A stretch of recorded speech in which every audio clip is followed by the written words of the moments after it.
What's up, everybody? Welcome into DodgerHeads, presented by DodgerBlue.com, part of the Blue Wire Podcast Network. My name is Jeff Spiegel, joined today by Daniel Starkand, here to talk about one of the second, I would say, significant deadline that has come up this off.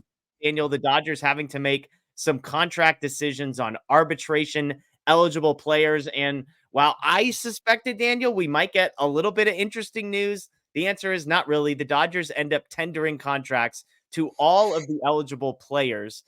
Were you surprised by this decision, or did this kind of make the most sense the whole time? I think it makes sense, like, at the moment. I know, like, you're filling up 40-man roster spots, which you're going to need to open some up as you make moves during the summer. I believe the 40-man roster is currently at 39, so yeah. As of now, they would only have room to add one guy.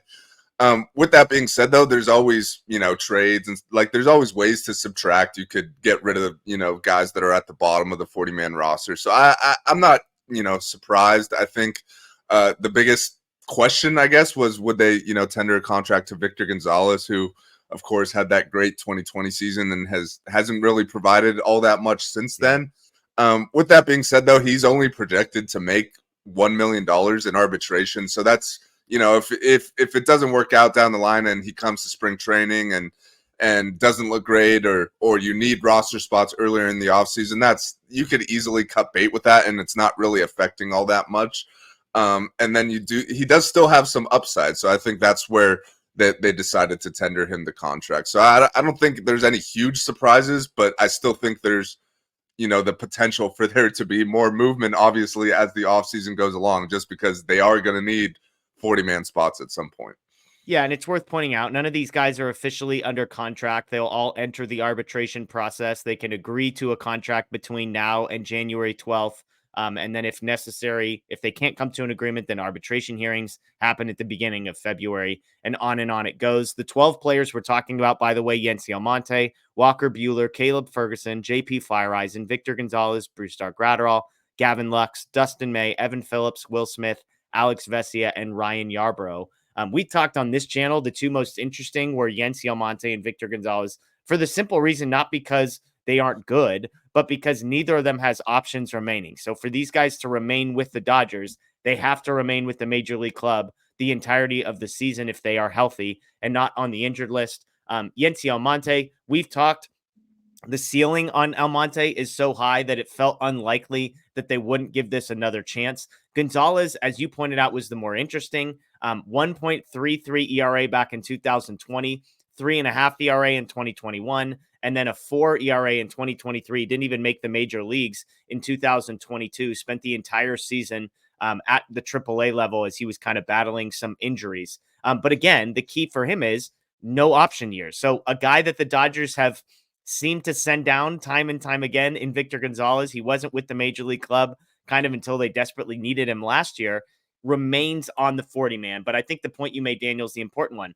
Just because he's on the 40-man today doesn't mean he will be forever. And I don't even know if they would need to cut him. I feel like a guy like him would have some trade value. And that's what you saw a lot of teams do yesterday. They made trades to get guys off of the 40-man roster in exchange for prospects not on the 40-man.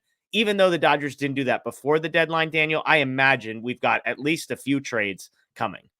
Yeah, absolutely. I mean, we know as of now the Dodgers are like $100 million below the luxury tax, so there are going to be multiple people added to the organization, which means 40-man roster spots are going to have to be cleared, whether it be you trade out 2 or 3 guys on the 40-man roster for, like you said, for prospects that are non-40-man guys, or you trade 2 or 3 guys for one, major league player and clear up a couple spots that way. But yeah, I think the no options is the big key here. And that's why this, frankly, it's a big offseason if you're Victor González, just because if, let's say you do make it through and you report to spring training on the 40-man roster, that's basically going to be a month-long audition to make the opening day roster, just because you don't have the ability to send him to AAA. I think we've seen it in the past. I believe Phil Bickford was in a similar situation last year, and usually that stuff kind of plays itself out. Like you have some injuries during spring training and whatnot, so you have more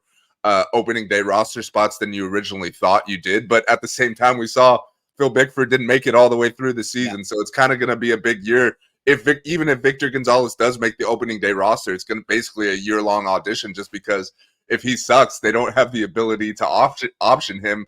It's really just trade or DFA, like we saw with Bickford. So, and Almonte is kind of in the same boat, but I think both of us are a lot higher on him than we are on Victor González, just because we saw how good he was in 2022. Obviously gets off to the rough start last year, but then kind of figured it out before the injury. So I think we still see that upside more so in Yency, and I definitely wasn't surprised by that move. Yeah, and keep in mind, on the 40-man roster, there's a lot of younger guys, too. They've got some prospects that they've had to add to the 40-man. So guys who aren't necessarily expected to be contributors. I'm thinking of Andy Pages, Diego Cartay, Yorbit Vivas among them. Those are all guys that also could be potential trade bait if the Dodgers go out and make some of these big moves that they've been connected to, and will continue to be connected to throughout the offseason. They've got trade bait on the 40-man roster. And we've talked about this for the last 6 to 9 months as they've added Kyle Hurt, Nick Frasso, Landon Knack, these guys to the 40-man roster. And then all the guys have to come off the 60-day IL and back onto the 40-man as soon as the season ends. You knew it was going to be a crunch. That's why I was a bit surprised that Victor González is still on there. I think there's a couple other relievers, Brian Hudson, Gus Varland, who I wouldn't necessarily be like booking signing a year-long lease in Los Angeles if I was those guys necessarily. I think the Dodgers still have moves to make, and so I'm curious to see how this all plays out. But again, the headline today, the Dodgers tender contracts to all of their arbitration-eligible players. That puts their 40-man roster at 39 players at the moment. So we'll see how that plays out. That's Daniel Starkand. My name is Jeff Spiegel. As always, we appreciate you joining us here on Dodger Heads. You can check us out on Apple, Spotify, and Google, wherever you get your podcasts. Of course, Dodger Blue 1958 on social media and DodgerBlue.com as well. Enjoy the rest of your day, folks. And as always, go Dodgers.